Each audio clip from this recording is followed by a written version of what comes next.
Hello everyone, मैं विनोद स्वरूप, आपका language coach. New way of learning, easiest way of learning के आज के इस वीडियो में आपका स्वागत करता हूँ। आज के इस वीडियो में हम बेसिक्स को देखेंगे, basics of English language. English language या कोई भी लैंग्वेज जब आप सीखते हैं तो उसके लिए इनिशियल स्टेप्स क्या होते हैं, या छोटे छोटे स्टेप्स जो सबसे बिगनिंग में हमने लेने चाहिए वो क्या होते हैं लैंग्वेज लर्निंग के लिए जो ज़रूरी हैं, आज हम उन्हें डिस्कस करेंगे। सबसे पहले देख लेते हैं बेसिक्स के क्या स्टेप्स होते हैं। कोई भी लैंग्वेज आप पढ़ेंगे तो उसमें सबसे पहले आपको अल्फ़ाबेट पढ़ने होंगे, देन अल्फ़ाबेट से मिलकर जो वर्ड बनते हैं वो पढ़ेंगे, वर्ड्स से मिलकर सेंटेंस बनता है, सेंटेंस से मिलकर पैराग्राफ्स बनते हैं, और पैराग्राफ से बनकर बनता है लेसन या चैप्टर, और उन चैप्टर्स या लेसन से मिलकर बनती है बुक। तो कोई भी लैंग्वेज है तो उसके ये स्टेप्स होते ही हैं।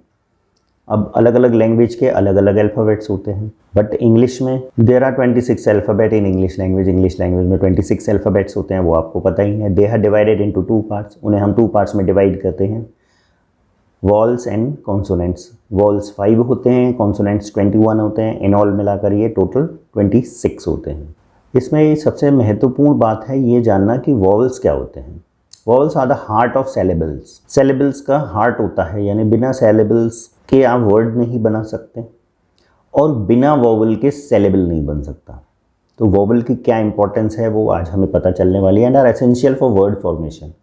और वॉवल का बहुत बड़ा महत्व है वर्ड फॉर्मेशन में। जो वर्ड फॉर्मेशन हम पढ़ रहे थे उसमें वॉवल्स का बहुत यूज़ रहता है। In the English alphabet there are 5 vowels, A, E, I, O, U. One thing that you want to know, that is syllable. Syllable आप जानना चाहते हैं क्या होता है। A syllable is a single unbroken unit of sound in a word.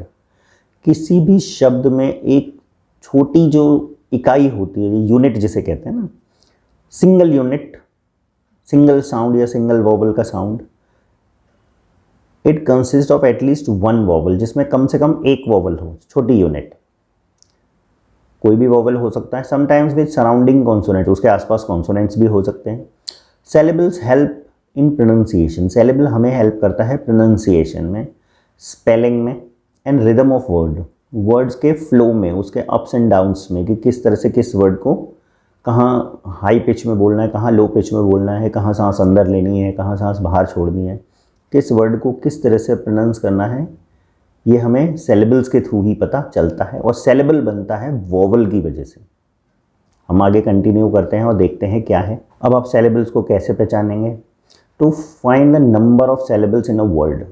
अगर किसी शब्द में आपको ये पता लगाना है कि कितने सेलेबल्स हैं, कितने वॉवल्स नहीं है, कितने सेलेबल्स हैं, स्पीक द वर्ड स्लोली। आपको उस वर्ड को धीरे धीरे बोलना है। And count how many times your mouth opens or how many distinct vowel sound you hear. आपको ये देखना है कि कितनी बार आपका मुंह खुलता है और कितनी अलग अलग साउंड आपको सुनाई देती हैं। अब आप देख सकते हैं यहाँ सेलेबल है, एग्जाम्पल्स दिए हुए हैं। कैट, एक ही बार में बोला जाता है कैट, सिंगल सेलेबल वर्ड, एक सेलेबल है। विंडो, 2 टाइम्स माउथ ओपन हो रहा है, विंडो, तो ये 2 सेलेबल वर्ड है। ब्यूटीफुल, अब इसमें स्पेल आउट करेंगे हम, BEAU, व्यू। एक बार में बोलेंगे आप व्यू, इसे तोड़ के नहीं बोल सकते, BU ऐसे नहीं बोल सकते, व्यू एक बार में बोला जाएगा। TIT, ब्यूटी, 2 सेलेबल्स हो गए, ब्यूटी फुल। अब आप बोल के देखेंगे तो 3 बार आपके जो लिप्स हैं या माउथ है वो ओपन हो रहा है, तो इसमें 3 सेलेबल वर्ड है ये, ब्यूटीफुल। और इसको जब आप इस तरह से डिवाइड करके पढ़ते हैं ना, तो आपको स्पेलिंग्स भी बहुत इजीली याद हो जाती है। बड़ी से बड़ी स्पेलिंग्स को इसी तरह याद किया जाता है, उसके सेलेबल्स के अकॉर्डिंग उसे डिवाइड करके। एलिफेंट, LE-फेंट, तो ये अब आप फेंट जो देख रहे हैं PHANT, उसमें एक ही वोवल है, दैट इज़ 1 सेलेबल। E अलग है, EL अलग है, तो ELE PHANT, इसी तरह हम स्पेलिंग्स याद करते हैं। तो 3 सेलेबल वर्ड है ये। तो इस तरीके से वॉवल का जो यूज़ होता है वो सेलेबल बनाने के लिए यूज़ होता है। सेलेबल के लिए वॉवल बहुत ज़रूरी है, और वॉवल की वजह से ही हम साउंड को सुन पाते हैं, अदरवाइज़ कोई साउंड हम सुन ही ना पाए अगर वॉवल ना हो। वॉवल प्रोड्यूसेस साउंड, ये भी ध्यान रखेंगे, इसीलिए इसे हिंदी में स्वर कहते हैं। कॉन्सोनेंट क्या होते हैं? In English alphabet there are 21 consonant letters, consonant letters होते हैं, नीचे लिखे हुए हैं, आप देख सकते हैं। इसमें से ए ई आई ओ यू को रिमूव कर दिया गया, रेस्ट आर कॉन्सोनेंट्स। लेकिन इसमें एक बात और भी है कि अगर आप किसी कॉन्सोनेंट को भी बोलना चाह रहे हैं तो without any vowel sound you can not be able to speak it. Suppose you want to say G, जी में ई की साउंड आ रही है, आपने बोला एच एच, तो ए की साउंड आ रही है। Even then when you want to pronounce these consonant letters, तो vowel sound will be there. Without any vowel you can not be pronounce anything because vowel produces sound, ये ध्यान रखना है आपको। नेक्स्ट आती है बात वर्ड की।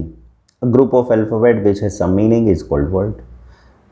वर्ड अल्फ़ाबेट्स का ऐसा ग्रुप जिसका कोई मीनिंग हो, that is arrange in a proper order. Proper order में अगर आप उसे रखेंगे तो मीनिंग आएगा, अगर इम्प्रॉपर ऑर्डर में रखेंगे तो मीनिंग नहीं आएगा, और मीनिंग नहीं आएगा that can not be considered as a word, तो वो वर्ड नहीं कहलाएगा। ग्रुप ऑफ अल्फ़ाबेट कुछ भी हो, जैसे बिकॉज है BECAUSE, एक सीक्वेंस है इसका। अगर दो अल्फ़ाबेट भी आप इधर उधर कर देंगे, इसका मीनिंग नहीं है। You can not be able to look into the dictionary that it is a word, no that is not a word. तो अब जैसे इसको लिख दिया UEBEACEACS, मतलब क्या है ये, व्हाट इज़ दिस? तो ये कोई वर्ड नहीं है। ग्रुप ऑफ अल्फ़ाबेट है, it is okay, but it does not have any meaning, that why it is not a word. तो ये वर्ड नहीं है, बिकॉज वर्ड है। अब आप नीचे देखेंगे ये दो वर्ड हैं, नीचे लिखे हैं ON ऑन और NO नो। इसीलिए लिखे हैं कि कुछ वर्ड्स ऐसे होते हैं जिनमें जब हम उनसे रिवर्स कर देते हैं या अल्फ़ाबेट्स इधर से उधर कर देते हैं तो भी उनका मीनिंग होता है, डिफरेंट मीनिंग हो जाता है। ऑन का मीनिंग अलग है, नो का मीनिंग अलग है, दैट इज़ ओके। लेकिन अगर आप एक ऐसा सेंटेंस लिख रहे हैं जहाँ ऑन लिखना है और आपने नो लिख दिया तो क्या होगा? चेक कर लेते हैं इस चीज़ को भी। जैसे देखते हैं सेंटेंस। सेंटेंस में क्या होता है? A group of words arrange in a proper order. Group of words को अगर आप प्रॉपर ऑर्डर में अरेंज करते हैं, to convey its meaning is called sentence. जो अपना मीनिंग कन्वे कर सके तो उसे सेंटेंस कहते हैं। एग्जाम्पल के लिए आप देख सकते हैं, जैसे the book is on the table. The book is on the table, ये एक सीक्वेंस में है, मीनिंग निकल रहा है कि बुक जो है वो टेबल के ऊपर रखी हुई है, इट्स ओके, तो ये ठीक है।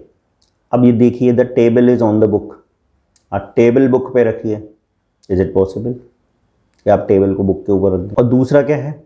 The book is know the table. On की जगह सिर्फ नो किया है थर्ड सेंटेंस में, आप देखिए ध्यान से, ऊपर ऑन है नीचे नो कर दिया। अब क्या है, इसका सेंटेंस का मीनिंग बन रहा है the book is know the table. सिर्फ एक अल्फ़ाबेट इधर से उधर हुआ और पूरा सेंटेंस बेकार हो गया। सेंटेंस को सही रखने के लिए हमें ये पहले वर्ड्स पे फोकस करना है कि वर्ड सही होंगे तब सेंटेंस सही होगा।